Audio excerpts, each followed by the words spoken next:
Hello guys, ang ganap nga pala natin ngayon ay ang magpa-medical para sa trabaho. May in-applyan nga pala akong trabaho dito lang yan sa market malapit. Hindi ko na ibibigay ang full information dahil personal na yan, 'di ba? Huwag kang marites dyan. Anyways, papunta nga pala kami ni Lon sa Baliwan, malapit sa munisipyo. Syempre, bago ang lahat, kumain muna tayo ng tanghalian dahil alas 12 na. Huy! At dahil pabebe ang babaita na to, nagpatanggalan ng helmet kay Lon. O, diba? Mapakapabebe. Ito nga pala yung mga tinda nilang ulam. Napakasarap, naglalaway na ako. Or, gutom lang ako.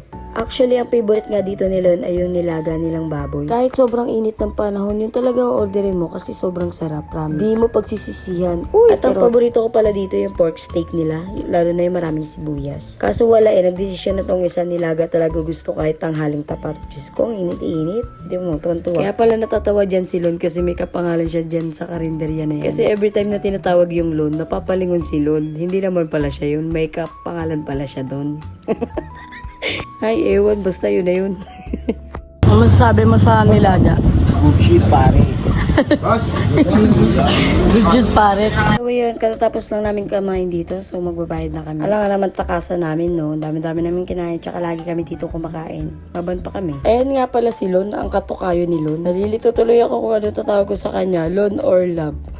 Anyways, kakatapos lang dyan ni Lon mag-yosi at ayan, sinutan niya na ako ng helmet. Pasintabi po sa mga walang jowa dyan.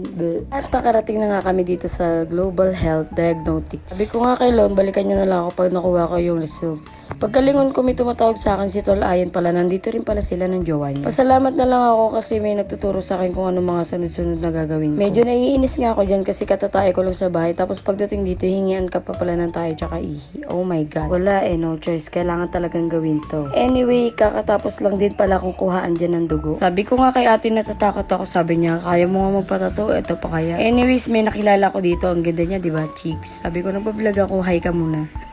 Bidyoan ko muna saglit yung mukha ko bago ko bigay sa kanila pang remembrance. After namin magpa-medical, dumiretso muna kami dito sa munisipyo kasi dito yung meeting ng mga TGS. TGS means Tau Gamma Sigma. Salamat sa pa-aircon, Mayor. Natatawa ako dyan. Sabi ko, kamayan kita, sama kita sa vlog. Para mga gagoy, kala mo. Pero kanina pa talaga magkakasama yung mga yan. Ay naku, nakarating kami sa meeting nila, tapos na. Diyos mio. Yosi break na lang talaga sila dito. Sumama pa kami. Nakakahiya tuloy. Nakakahiya tuloy, baka sabihin, ganito ba talaga mga representative ng Fatima? Uy, hindi naman po mga sis. Pasensya na po kasi may ginawa lang saglit. Babawi po kami sa National Anif. See you there mga sisi. Hanggang dito na lang. Salamat sa mga nanood.